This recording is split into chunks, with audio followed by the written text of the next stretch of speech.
to jump right in here with technically a definition of that. I want to first start with, we say this a lot in spirituality. It's all about your intention. Depends on what your intention is and what your outcome is. You can use this depending on your intention. Da da da da. I realize at some point it's like, okay, if we are talking to somebody who has absolutely no clue, is just starting, and we're constantly saying this word and constantly putting this out there, we probably should discuss what is intention and explain what we mean beyond that without maybe using the word intention. And even online, it was like, oh, to intend something. Well, what does that mean, Google? So down the rabbit hole I went. Basic definition is an intention is an idea that you plan for or intend to carry out. If you mean something, it is an intention. Your goal, purpose, or aim is your intention. It's something you mean to do, whether you pull it off or not. I like that part, whether you pull it off or not. And then intend is to fix the mind upon something that is to be achieved or completed. Intend can be used as a verb. Intent is a little stronger, indicating a firm resolve or determination to get something done. So to me, while we're looking into this, I'm like, God, that seems very masculine based, doesn't it? That really feels like an outward force of something. So I was interested to see how this played off and where this conversation goes. We do say that all of the time, and it can be a struggle to understand what that means if you're new to the practice, but intention is definitely important to keep in mind, whether you are beginning your day, whether you're beginning a ritual, whether you're going to sit down to do a meditation, or you are a practitioner who's offering a session with someone. The statement of intent is so important because not only does it give whatever it is that you're doing a focus, but it also opens that channel, right? So here's the channel that we're opening. This is our focus for this time. And it's our exercise of free will. And that's what we came here as humans to do, is to exercise our free will as long as it doesn't harm someone else. And the important thing to keep in mind with that I had to learn is that you don't have to overthink it. Intention can literally just be a thought process. Like I'm just sitting down and I'm getting ready to do a meditation and it's like, well, what's my focus for right now? Well, I really want to focus on, what is it that I need to focus on spiritually right now? Boom, that's it. You don't have to turn it into this big and evolved or involved process. Right. So having that thought is simply part of your intention, and you can, speak it out loud, you can chant, you can sing, you can dance, whatever it is, or you can simply think it. And that's your intention. It's true. I like that it doesn't have to be this, like I said, when I was reading these definitions, I was a little internally triggered for a moment. Like, man, that is way more masculine than I would have liked to read. That was way more, like I said, outward focus, and naturally with where we're at now collectively, that's just kind of where we sit anyway. But I was like, I really expected it to be more of a fluid, feminine, intuitive process, and which it definitely can be. So I had kind of that dichotomy already internally going back and forth when prepping for this podcast. I need to go to the grocery store. What's the first plan of action? If I just think about the tomatoes I need to go get and the bread and the milk and never get in my car, it doesn't really do any good. So intention to me is like getting in the car and starting it up and starting to drive. You could take many different roads and you can take a detour if you need to, but your intention really can be much like that. Just it's a force of action in my mind. It's a me choosing to embark on whatever, or me and my intention on using, if I use sage to smudge my house, the intention that I have with that item or tool is important. And it puts me on the right or most correct path for me in that moment. Intention for me is creation. I can't think of a better word. And it is a bit like, I get where you're going with the whole, it is a bit masculine energy in the sense that it's getting shit done, or righteous feminine, maybe like you're going to get shit done. You're going to take action. It's not a fluidy thing, because in this density, we have to be somewhat commanding. We have to command ourselves. We have to command our environment. We have to command timelines to end up on our highest and best place for our soul. So that's why affirmations work, you guys. Intentions are creation, and that's what you're doing when you set intentions, mantras, affirmations, whatever you want to call them. That is creation. You're creating timelines for yourself when you do that. Just think that if you don't have that masculine or righteous feminine energy helping you, I don't think it would be as clear to the universe, because the universe isn't emotional. You can't piss it off by being too bossy. I like how you said command. I love that. And I love what I've learned that from you is the command is not a negative thing. Absolutely not. Yeah. It's a very solid and strong choice in what I want an outcome to be. I have a little blurb that I pulled for this, if I can find it now, because I think I might have just lost it, about what Spirit said intention was. And there was a part of that I thought that I could read. So we were talking about why what we do works, and pure intention was the answer from Spirit. And they said intention is creation. Pure intention is creation amplified. So we didn't revisit it at that moment, but down the road, we found that your subconscious can be muddied by your belief programs in this life and Akashic record things. So the purity of your intentions can be somewhat clouded by what you carry in your Akashic and what you have in what you're doing in this life, motivations that you may have, things of that nature. So the purer the intention, the more amplified the creation actually is. So I thought that was super interesting. So you're saying, just so I'm understanding, the pure intention is basically me without any programming, me without any external input. It's just me and my soul and what it knows it needs and wants and where we're going. Your soul only wants to help take care of you and your other souls. Like, it's not even a choice there. You just do it. You just do what needs to be done to help other people. And so that is a part of what pure intention is about. Like, are you doing this healing work on this person so that you can get a sale, so you can get a referral, so you can get more money? Or are you doing this healing work on this person so you can heal this person so they go out and live a better life? You know, those are two different kinds of intentions, and you may not consciously know that you're doing it, but it's in there. That's the hard part, is getting down to that. Yeah. Or that essence or pure intention, I think. Wow. Mm-hmm. I was going to ask you a question, and then you just kind of answered that. Because I thought, well, the pure intention is creation amplified. I was like, well, how do you get to pure intention? Because that to me sounds like ultimate enlightenment, aka you don't have to come to Earth anymore. But then you just said you can still do this without, being Buddha. Right. So, and I think that's the whole point right now of living. And we kind of touched on that at, what was that, episode 2 or 3, we talked about that, about doing both things, being spiritual and being a human, and not compartmentalizing anymore, and not having to go live on the mountain to get enlightenment. You can get enlightenment right in the basement of your home or wherever else you choose to be.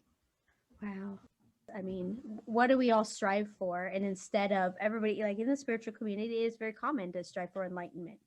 Really, to me, this feels much more in alignment with where we're at collectively. It's just to strive for your purest intention and acting upon that, finding out what that is and acting upon that, and walking the walk with pure intention, no matter what that is. And there is no right and wrong. We have all things available to us. So it's just what's correct for you. mm-hmm.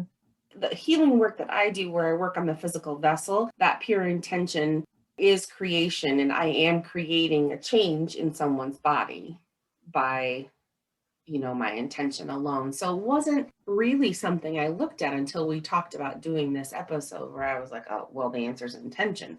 And then I'm like, well, Jen wants to pick apart intention. So we got to figure, I can't just answer with intention. I have to have a real answer.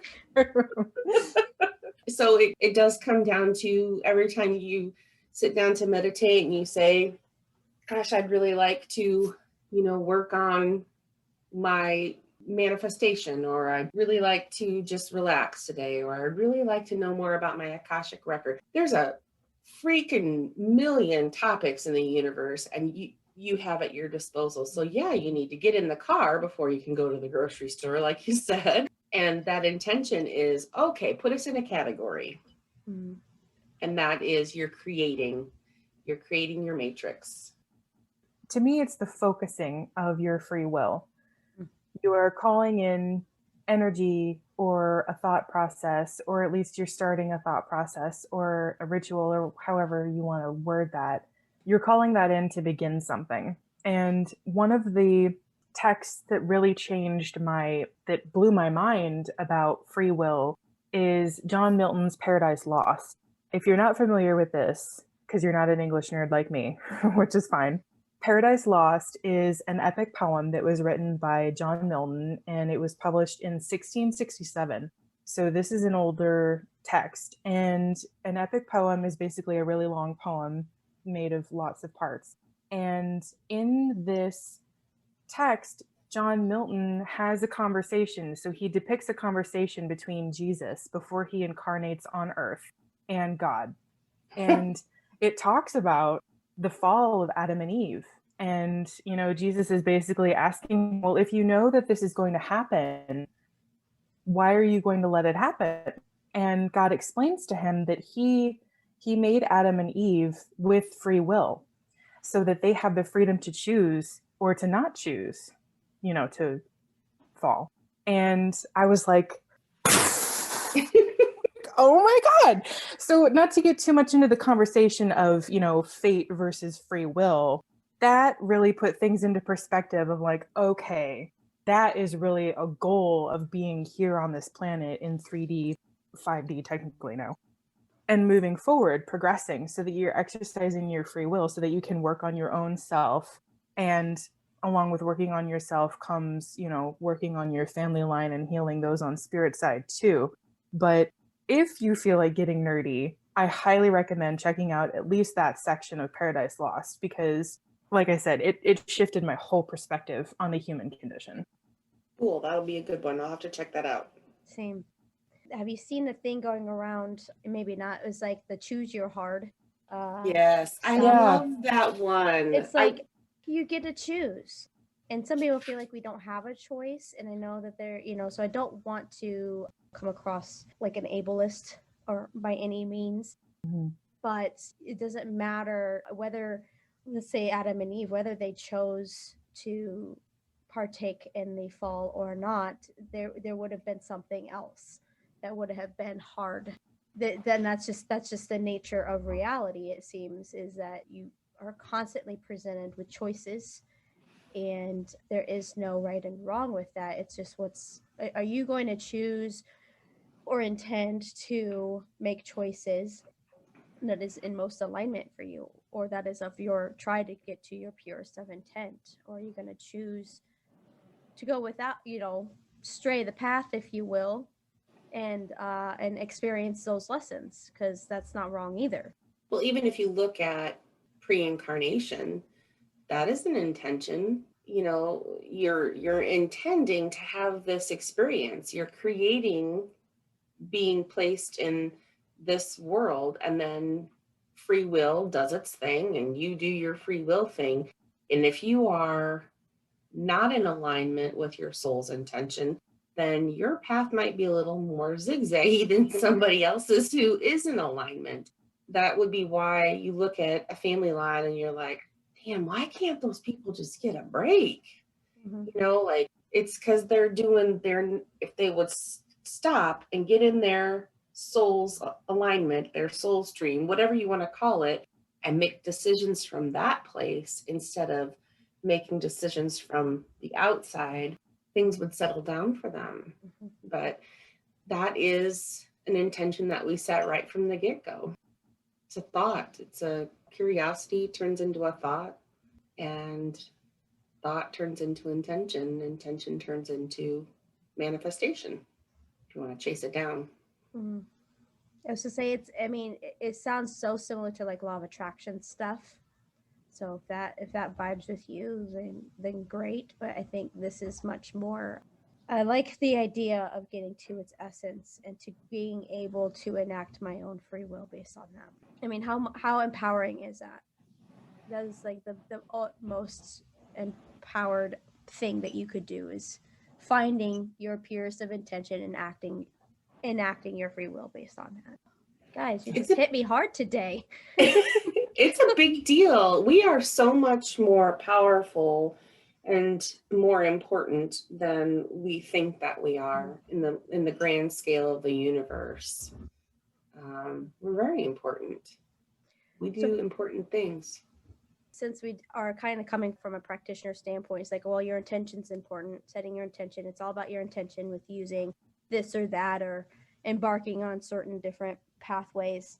How do you help people finding then that truth of intent or purest of intent and getting down to, because like I said, that's where I kind of got hung up. I thought maybe this needs to be brought up, is like we say this a lot. And I remember first starting out with like, okay, I hear you, but how, what, I mean, explain more or get deeper, or explain this in a different way, or show me in a way that I can better understand. So I could say, yeah, it was my intent to use this sage to banish these spirits right now because I don't want to deal with them. Demon be gone. Yeah, that's an intent. Or how do we help then now getting down to that purest and that deep, most authentic essence of your intentions? What would you...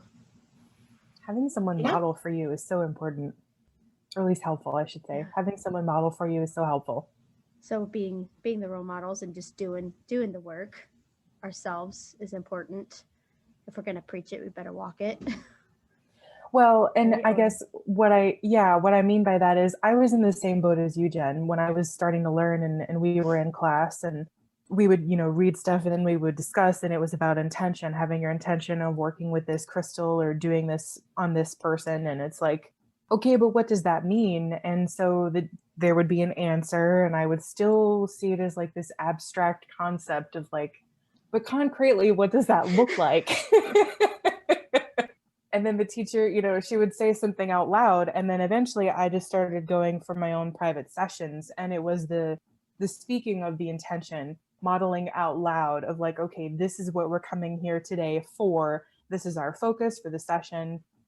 That is what really helped me. So if you're not sure of how to work with intention, or at least how to begin X, Y, or Z with intention, look for models. There's lots of people who are doing excellent remote work on YouTube, creating by proxy content. So you can look up people who are doing like sessions on their massage tables of Reiki. It's the intention. It's how you begin the session. So anyways, look for somebody to model that for you if you don't understand, or at least you can't grasp it like I did at first. Mm-hmm. Well, another way to look at intention, sorry, Jen, is to think of your motivation. Mm-hmm. And take a few seconds, if you're sitting with someone, take a few seconds to think, this is why I'm doing this. I'm doing this because this person is, and take that.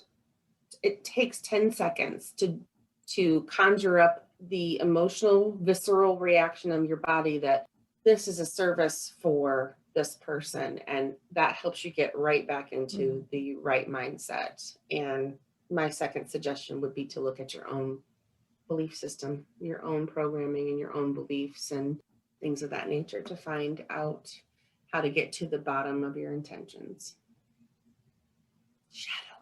Shadow work. I was thinking going like inner child work almost too. Like what's just keep running through my head is like, but why? And then you answer it. And then go, but why? And then you get answer it. And then you keep answering the but why question over and over until you get to your most root question or intent or feeling or desire or whatever it is.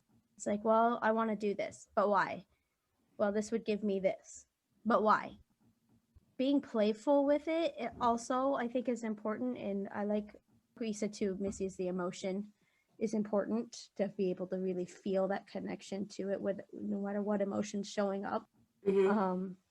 I will say when you're conjuring or opening sacred space, for instance, you can allow it to be playful.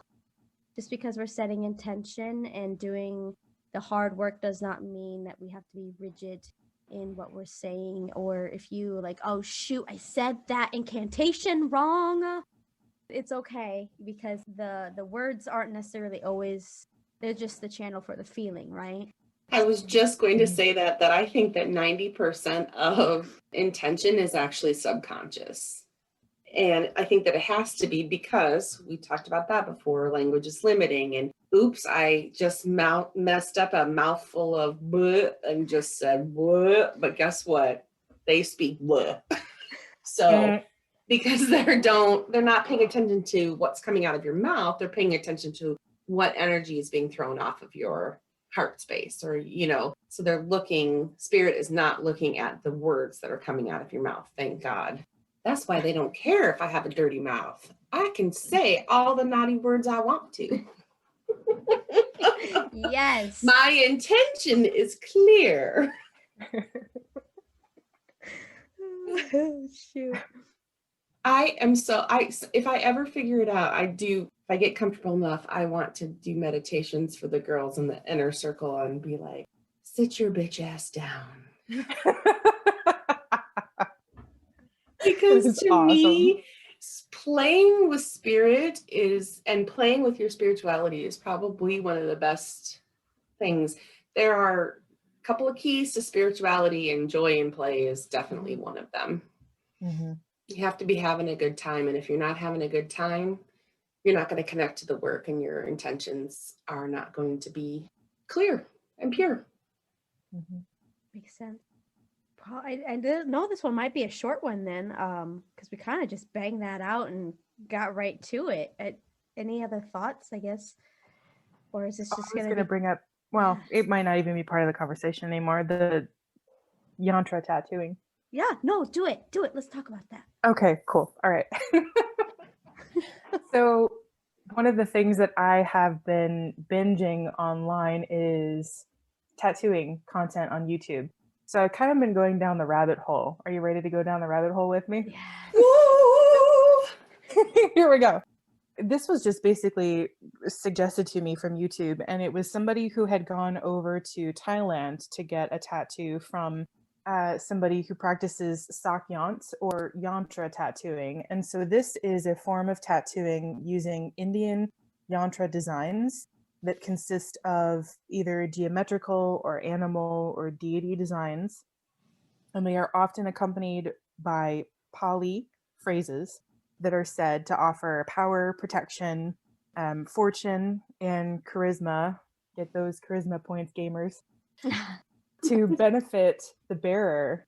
So I was just thinking about this, the intention behind some body modifications of getting these sacred tattoos by either a practitioner or a monk who has been taught this sacred way of doing it. And so there are monks over in Asia who do these kinds of tattoos, and when they're done with the tattoos, they put the magic into them, or some of them do it, as I understand, while they're doing the tattoo as well, that they're programming that magic into that. And I'm like, how flippin' cool would that be? And there are also people who do spiritual piercings to invite those things to the body. And I'm like, this is so related to the intention conversation, because you're not just putting a design on the body, you are bringing the magic into it as well. And you could get into the conversation of whether or not tattoos are good, because technically people do say that they like puncture a hole in your auric field that starts from your body and goes all the way out to the field. And if you don't take care of that, it can invite in energies. That's a whole other conversation too. But as somebody who has almost 20 hours in my skin, I'm like, how can I make it more of a sacred practice for myself? And that's not to say that you can't like go to a studio and get like a cute little flash piece of an ice cream cone because you like ice cream, or you and your sister love ice cream or whatever, like do that as well. But I thought about that a lot. So how do you guys feel about that? I love it. Anything that I can do that's not tied, or if I could bring a spiritual practice into a non-spiritual practice. But I mean, I would imagine tattooing's been a spiritual practice from the get. We made it a non-spiritual practice at some point, which, there's many modes of debate on that. But I think it's great. I've also seen where they go, this old little lady, I don't know where she's at, people go travel to her to get ancient sacred tattoos from her. And it would be so cool to do if that's my time or in alignment to do so. I do want to be careful with my intent and make sure it's a purest intent before I get something of someone else's culture on me. But again, that's just a matter of, is it right intent for me or not at that moment? But I also think that there is ways that you could take regular, let's say, non-spiritual. I have many tattoos like Laina, and I have the two most painful tattoos were both of my knees. So I have bee's knees, and they're massive. And that process of getting that tattoo and going through that physical pain and then the healing from that was a spiritual practice for me. It was a whole, of commanding the body and being present during that whole 10-hour session per knee. And then, the aftercare and self-care afterwards. I mean, you could argue that whole process of that intense body pain and modification is a spiritual practice, if you choose to invite it, I guess is my point. You by all means could just bypass it, and it doesn't have to be either. But same goes with piercings, I would think. But I know who you're talking about because that was one of the videos that was suggested to me. she's so her name is Wang Odd.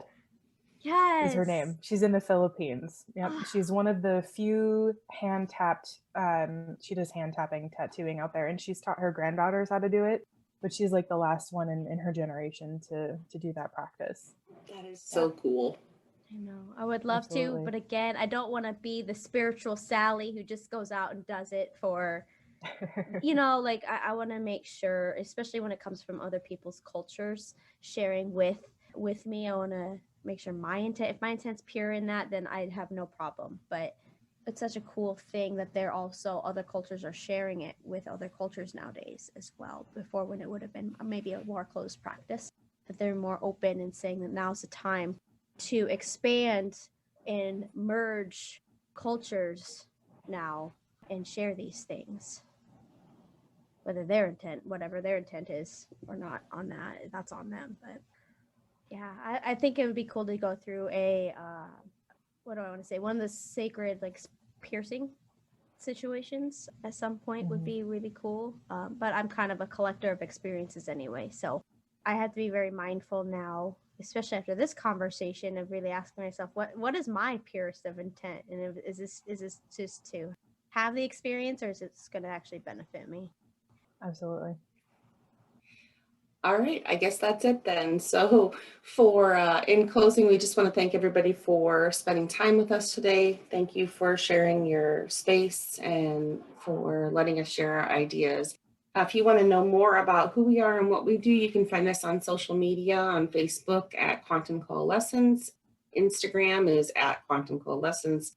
And of course, you want to chat with us, hit us up at quantumcoalescence@gmail.com. because we would love to hear from you if you want to be a guest on our show. We're going to begin kind of looking at that here soon. And then if you just have any questions in general or advice, additional information for us, we'd love to hear it from you. So thanks, everybody. Have a good night.